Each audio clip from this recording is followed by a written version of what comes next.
Today what we're going to talk about is the inversion. A lot of people, I feel like in jiu-jitsu, they do one of a few different strategies. They train nothing but jiu-jitsu, or they split it with strength and conditioning. They get in super good cardio shape and they blend that in there. All of these things are great things. But if you can't control and move your body efficiently, there's no real point to a massive strength advantage, because when the time comes for you to be called upon to move in a fluid nature, you won't be able to do it. If you are a fan of jiu-jitsu or you're a practitioner of jiu-jitsu, you have no doubt all throughout the internet seen people doing these crazy inversions and berimbolo rolls and all this stuff, and it's beautiful. It's fun to watch. I think it's really representative of what I call the spherical nature of jiu-jitsu. Since it's a frustrating position and a lot of people can't physically get there, I'm going to show you what I did before we even start talking about getting into the inversion from the back, to help limber up my body and adjust my body. One of the best things that I think that you can do to acclimate yourself to the inversion is a yoga posture called the plow. We did this unwittingly as kids, just messing around in our living rooms, watching TV, being obnoxious. But this is one thing that I did, and I continue to do, the plow, in order to make it easier for me to acclimate this position. So before we go into the inversion as it applies to jiu-jitsu, let's talk about the plow. I'm sure at some point in your life, you have done something like this, okay? What I'm doing is I'm essentially making my back into a rocking machine. And this is great because my core has to stay engaged here. I have to keep my core flexed while I arch my back and stretch my spine out. And this keeps, if my core is engaged, it keeps my back fairly supported and gives me kind of a little massage on my spine. Now, if you've ever done this as a kid, you invariably have tried to stick the landing. And what I mean by that is coming back and using your arms to prop yourself up like a tripod and keep your legs here. Now, there's a very observable point when you can let go. And that observable point that I found, at least with my anatomy, is when the knees come at a similar level to my eye line. Right here, the trunk of my legs, all of my weight is back here. So it's very difficult for me to throw these things up, right? Or to control these things. I'm laying flat on my back as of now.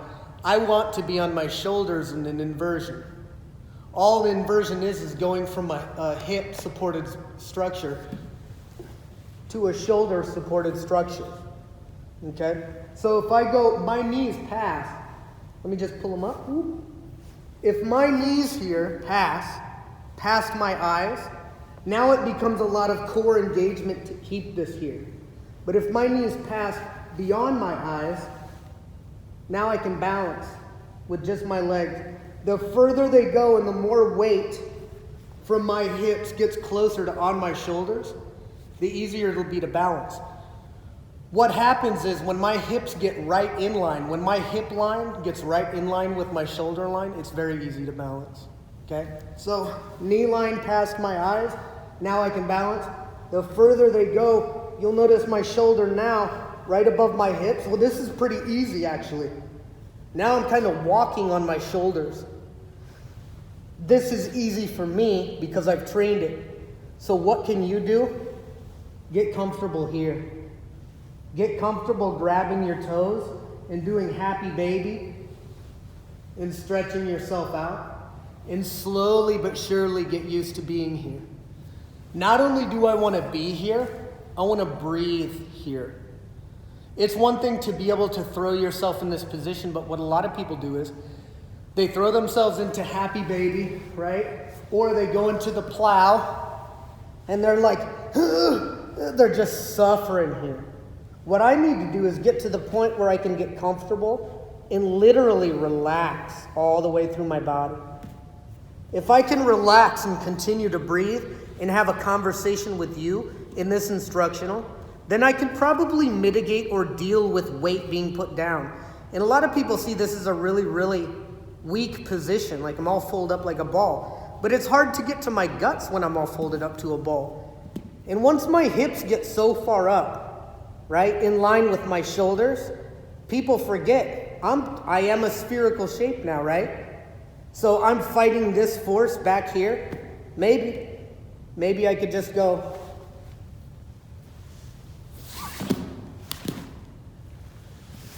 Maybe I could go a different direction, right? A third dimension.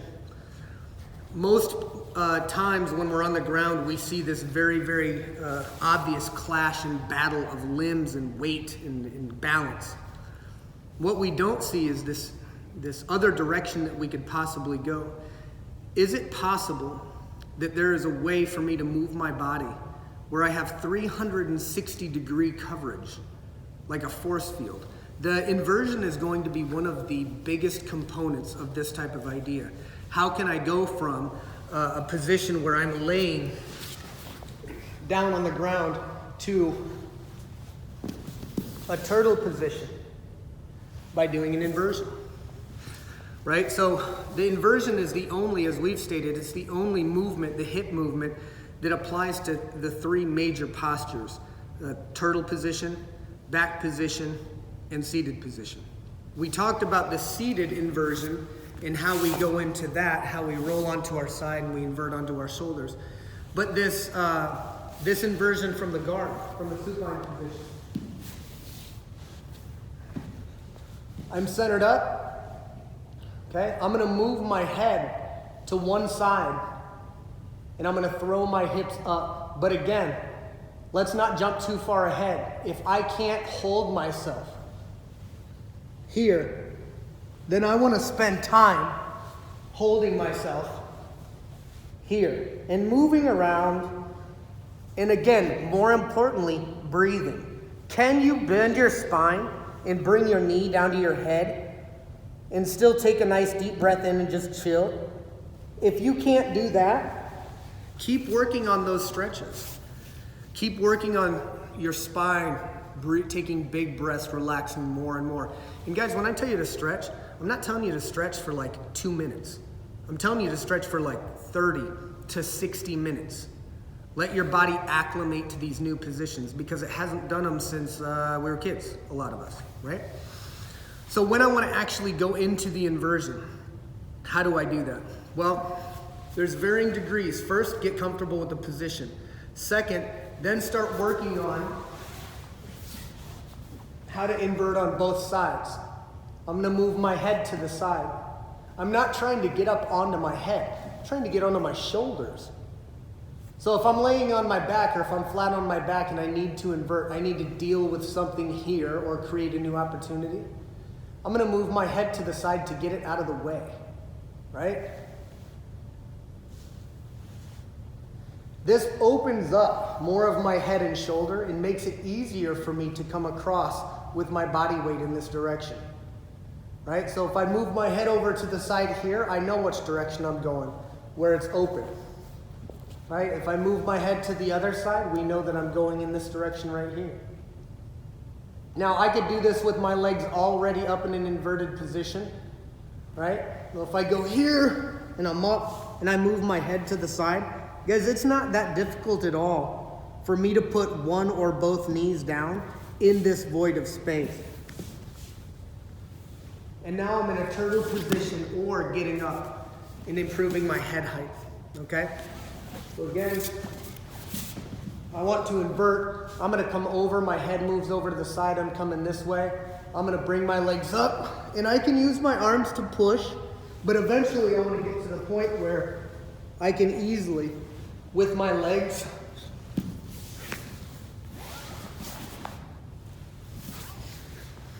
we want to think about that pie graph, right? We want to think about this kind of chart of angles that we're dealing with. Again, this is just a principal battle between me and my opponent. My opponent's trying to break angle, close distance, pin my position. I'm trying to keep square, keep attached, and keep off balancing to get to a better position myself or a submission. We're going to use things like the standard shrimp or the standard hip slide when the situation calls for it, when it's merited. Sometimes, because of my opponent's position or the way that he's aligning himself with my body, a standard shrimp isn't the necessary call. One of those instances would be, if my opponent was here, cross-side here, controlling my hips, standard shrimp might make sense. is a way to get back inside.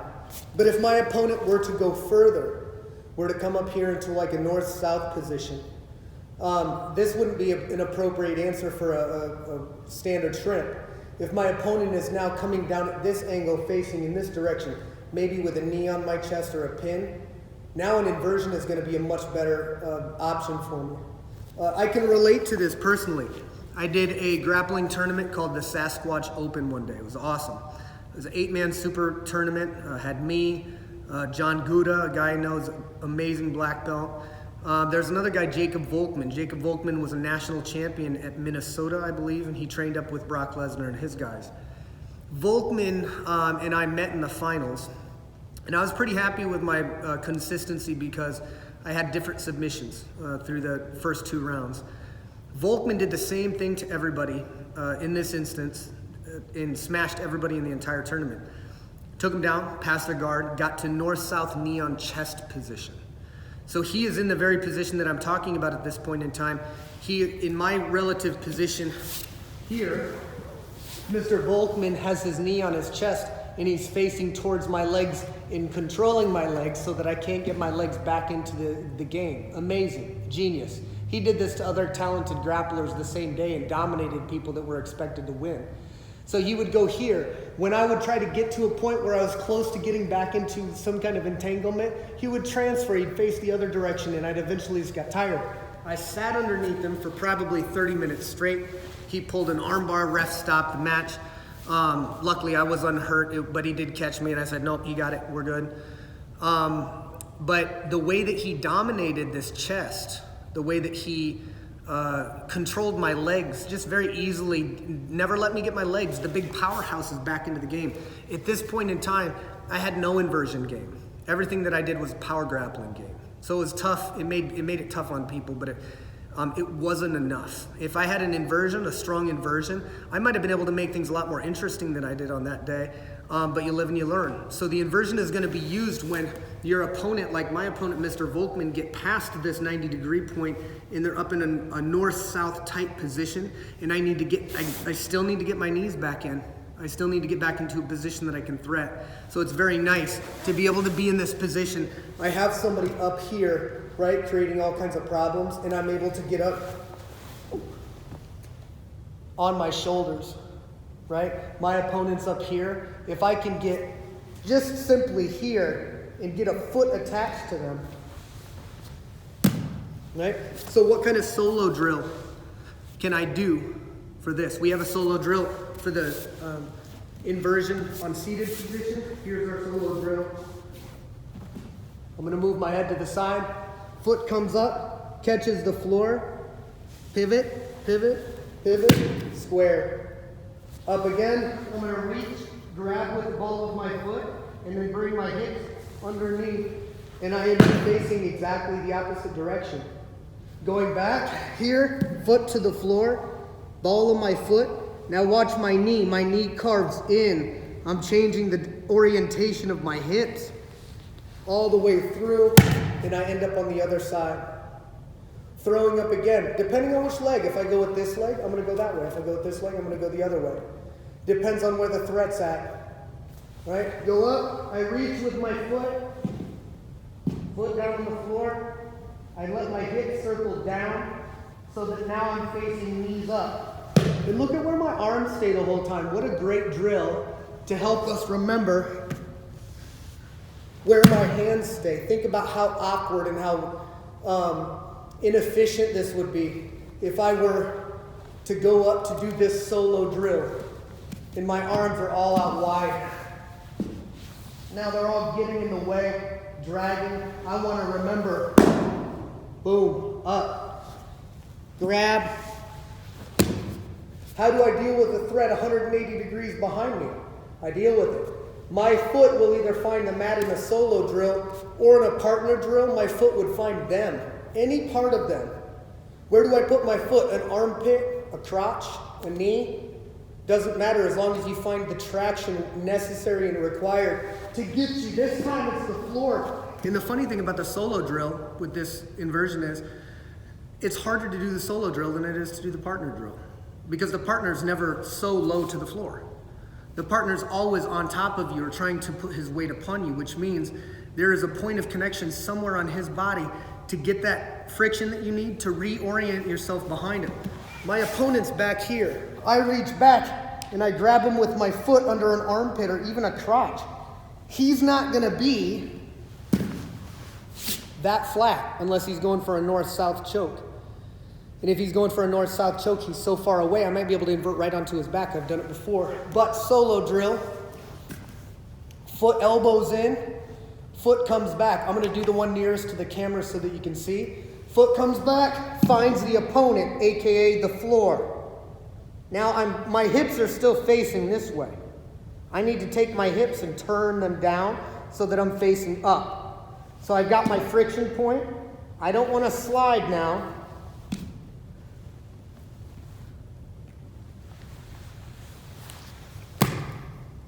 Now I'm gonna go up the other way.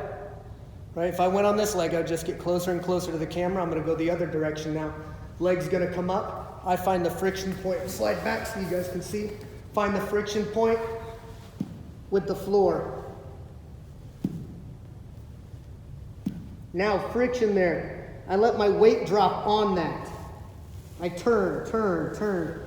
Look at the spherical nature.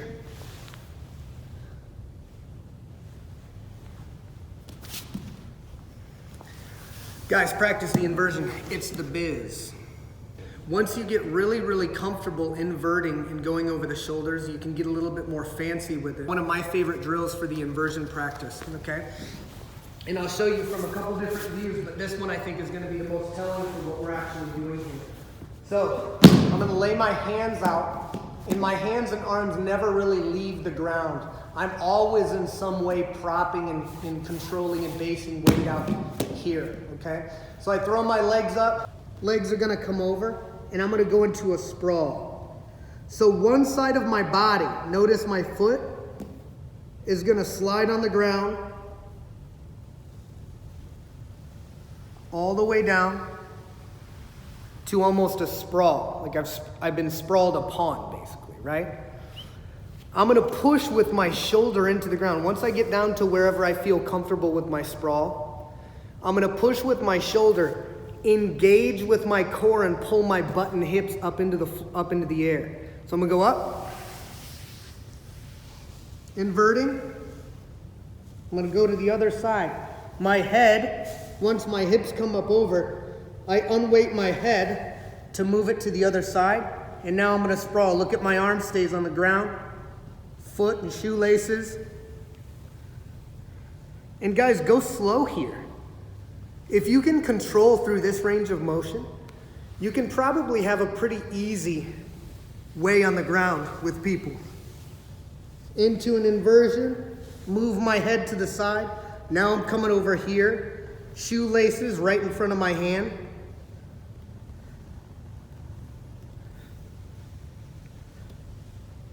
I like having this body control when I'm in the midst of a heated battle.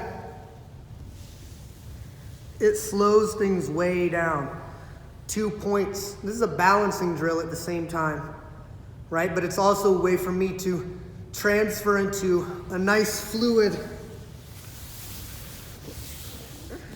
transition of movement all around.